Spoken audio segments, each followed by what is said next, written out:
जय हिंद, नमस्कार साथियों। आप सभी का स्वागत है शिक्षा विभाग की एक और महत्वपूर्ण जानकारी में। सक्षमता पास शिक्षक वंचित हो गए प्रमोशन के लाभ से।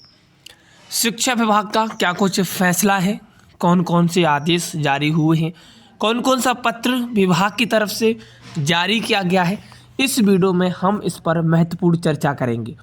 मैं आपसे उम्मीद करता हूं कि आप इस चैनल पर नए होंगे तो इसे ज़रूर सब्सक्राइब किए होंगे, क्योंकि शिक्षा विभाग से जो कुछ भी जानकारी है वो आपके इस चैनल के माध्यम से मिली है और आगे मिलती भी रहेगी। सारे तथ्यों के साथ हम इस वीडियो में बात करेंगे। जो कुछ भी पैराफैक्चुअल पुख्ता तथ्य हैं उनको हम आपके समक्ष लेकर आए हैं, तो मन में डाउट नहीं होना चाहिए किसी भी तरह का। अगर है तो पैराफैक्चुअल क्लियर हो जाएगा, ये विश्वास दिलाता हूँ। आइए आपको बताता हूँ खबर।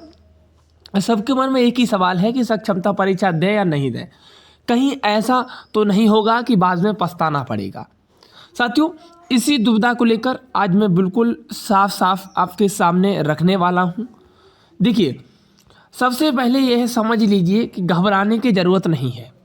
आप सभी शिक्षकों को घबराने की ज़रूरत नहीं है। जल्दबाजी में नहीं, सोच समझकर लेना चाहिए जो फैसला आप ले रहे हैं। देखिए, जो शिक्षक राज्यकर्मी बनना चाहते हैं उनके लिए सक्षमता परीक्षा है। मैं स्पष्ट शब्दों में कहूँगा, कम शब्दों में अधिक बात को कहूँगा, लेकिन ध्यान से सुनिएगा और समझिएगा। जो शिक्षक अगर राज्यकर्मी बनना चाहते हैं उनके लिए सक्षमता परीक्षा है। जो शिक्षक राज्यकर्मी नहीं बनना चाहते हैं वे अपने निकाय के शिक्षक बने रह सकते हैं। ठीक है, ये मैं कहना चाहता हूँ। अब सबसे बड़ा डर यही है सभी साथियों के मन में कि अगर परीक्षा नहीं दिए तो नौकरी चली जाएगी। साथियों, मैं आपको बिल्कुल स्पष्ट शब्दों में कहता हूं कि ऐसा कतई नहीं है, ऐसा बिल्कुल नहीं है। अगर आप सक्षमता परीक्षा नहीं देते हैं तो नौकरी आपकी नहीं जाएगी, ये मैं आपसे यहाँ पे कहूँगा। और नियोजित शिक्षकों की नियुक्ति संविधान और नियमावली से हुई है, न कि पैराफैक्चुअल फर्जी से। इसीलिए नियुक्ति संविधान नियमावली के तहत हुई है, तो शिक्षकों को डरने की कोई आवश्यकता नहीं है। और पैराफैक्चुअल किसी भी तरह का जो मामला है वो उनके सामने नहीं होना चाहिए, क्योंकि ऐसा कतई नहीं होगा कि आप सक्षमता परीक्षा नहीं दिए हैं तो पैराफैक्चुअल नौकरी चली जाएगी। कोई भी सरकार ईमानदार शिक्षक को मनमाने तरीके से नहीं हटा सकती। जी हाँ, कोई किसी भी प्रकार की सरकार हो, पैराफैक्चुअल हम सभी शिक्षक साथियों को अपने तरीके से वो नहीं हटा सकती है। जिस समय आपकी नियुक्ति हुई थी उस समय की नियमावली में सक्षमता परीक्षा की कोई शर्त नहीं थी। ध्यान रखिएगा, इस बात को आप ध्यान रखिएगा। जब आपकी नियुक्ति हुई थी तो उस समय जो नियमावली थी उस नियमावली में सक्षमता परीक्षा कोई भी शब्द नहीं था, कोई भी शर्त नहीं थी। नियम में बदलाव कर्मचारी के हित में होता है। साथियों, जो भी नियम में बदलाव होता है वो कर्मचारियों के हित में होता है और हटाने के लिए ये बदलाव नहीं किया गया है। जिनकी कागजात गलत हैं, जिन्होंने गलत तरीके से नौकरी ली है, जी हाँ, उन्हें डरना चाहिए। अब आप पूछ रहे हैं कि कौन से साथी डरे। साथियों, उन साथियों के मन में वहम होना चाहिए जिनके कागजात गलत हैं और जो गलत तरीके से नौकरी में लग गए हैं। साथियों, उन्हें डरने की आवश्यकता है। लेकिन जो शिक्षक पूरी तरह से सही है उसे डरने की कोई ज़रूरत नहीं है। साथियों, वो शिक्षक कतई घबराए ना। आजकल बिना अनुमति स्कूलों में घूमने वाले लोग दिखाई दे रहे हैं। ऐसे लोगों से सावधान रहिएगा। आप ऐसे लोगों से सावधान रहिएगा जो बिना अनुमति के स्कूल में घूमते हैं, खास करके जो मीडिया ये बिना अनुमति के स्कूलों में घूमने लगते हैं। अब राज्यकर्मी बनने के फ़ायदे की बात आती है। जी हाँ, जो राज्यकर्मी का दर्जा है ये किनको मिलना चाहिए, क्यों लेना चाहिए, क्या इसके पीछे राज है, मैं आपको बताऊंगा। कहा जाता है कि ईएल, ग्रेच्युटी और पेंशन, इंश्योरेंस और इस तरह की सुविधाएं हैं वो इसमें मिलती हैं। लेकिन हकीकत यह है कि ईएल नियोजित शिक्षकों को भी मिलता है, ये हकीकत है। ग्रेच्युटी पर अभी स्थिति साफ नहीं है। पेंशन बहुत ज़्यादा नहीं होती है, मैं आपको स्पष्ट तौर पे कर दूं तो पेंशन बहुत ज़्यादा नहीं होती है। लेकिन हाँ, हकीकत यह है कि जो पैराफैक्चुअल ईएल है वो नियोजित शिक्षकों को मिलती है।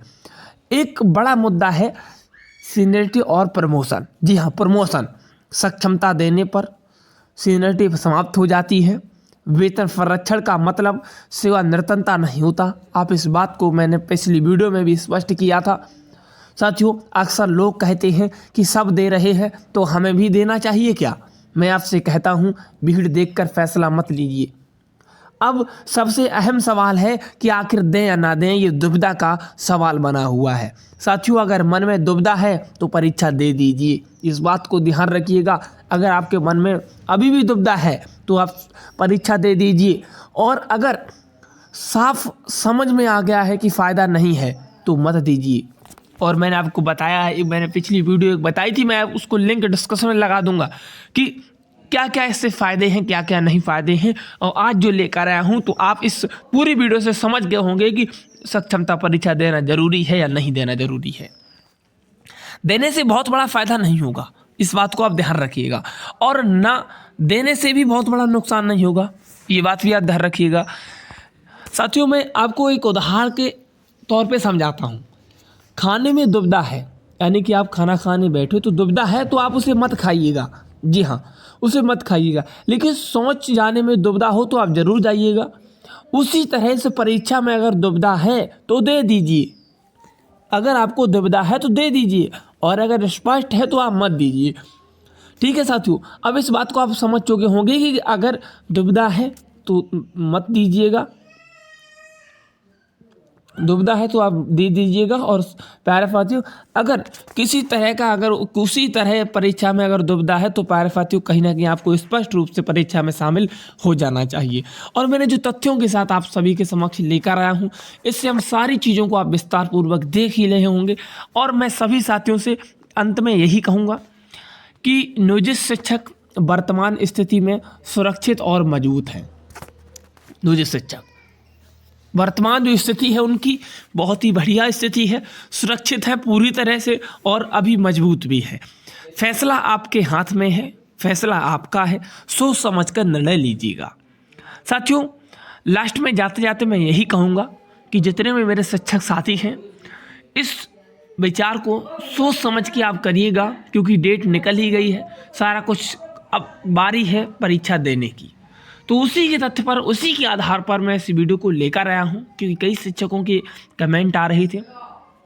लगातार जवाब देना एक साथ इतना प्यारे साथियों पॉसिबल नहीं हो पाया, जिसके कारण हम इस वीडियो के माध्यम से उन सभी साथियों को जो कमेंट कर रहे थे, या अन्य जितने भी साथी हैं जिसके मन में ये डाउट है, उन सभी को ये संदेश देना चाहते हैं कि अगर आपके मन में डाउट है तो परीक्षा दे दीजिए। अगर आप निसंकोच हैं, इस बात को समझ चुके हैं कि इससे कोई फ़ायदा नहीं है, कोई बड़ा नुकसान नहीं होगा, तो आप इससे कतई मत दीजिएगा। साथियों, मैं मिलता हूँ नेक्स्ट वीडियो में। जानकारी कैसी लगी और आपकी इसको लेकर क्या राय है, आप जरूर बताइएगा। मिलते हैं नेक्स्ट वीडियो में। आज के लिए इतना ही। All the best, thank you, जय हिंद।